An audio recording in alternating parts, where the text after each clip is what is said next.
The anti-Trump left-wing national media hysterical still over the Trump-Putin summit, and they're lashing out with, oh, get ready, bear up, artwork. Artwork. Take a look at what Time magazine did for their cover. Oh, this is clever, isn't it? They merged, talking about cliched, hackneyed devices. They couldn't even come up with an original idea. Trump's face merged with Putin's, creating this oddly creepy hybrid. Then there's the New Yorker's cover, drawing the president flattened at the bottom of an escalator, still giving a thumbs up. What in the world?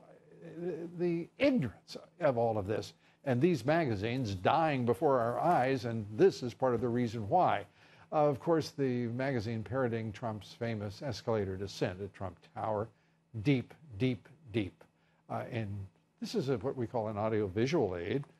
This is the real moment. Joining me tonight, former federal prosecutors Sidney Powell and Charlie Hurt, Washington Times opinion editor, Fox Business contributor.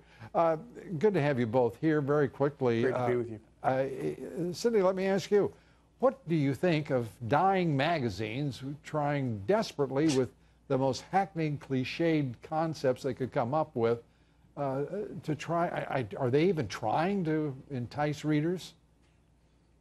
Lou, the desperation is the right word for it. I mean, the entire left has just gone so off the rails.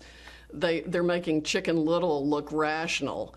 You know, the sky is falling every day over one thing or the other. Nothing the president does or says is going to be right. And frankly, I think we need to stop paying so much attention to anything the left says. The American people aren't. They're focused on the president's successes, the economy booming and crime being fought and the progress we're making with low unemployment. It's an interesting proposition that you're putting forward. Just simply ignore them.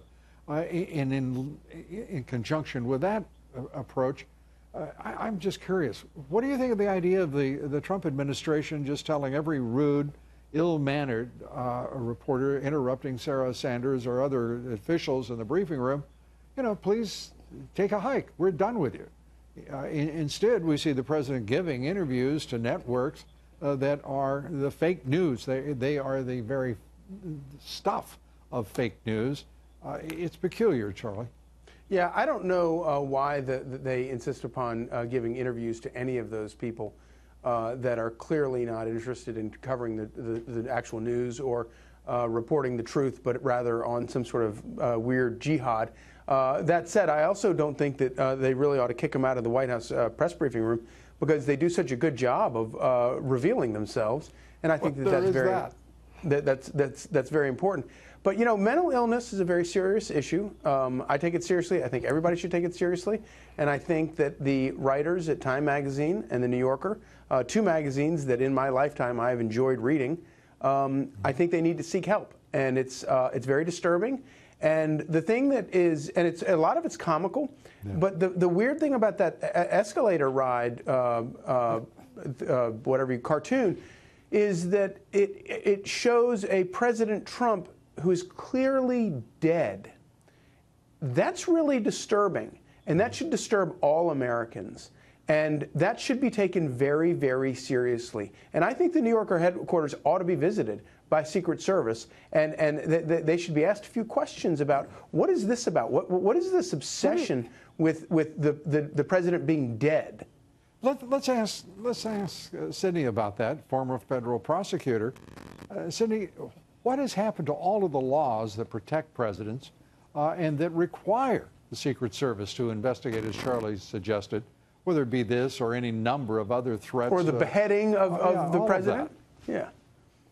I think there are a lot of things that could be more aggressively enforced with respect to comments and depictions and threats than have been. I was really glad when the First Lady called out the person in Hollywood who had made the post about Barron. That's absolutely outrageous. But some of the comments at the Women's March were equally outrageous. And Secret Service should investigate all those. And some of those people should be prosecuted, at least arrested and given cause to pause and think about what they're doing. We've been way too tolerant of that.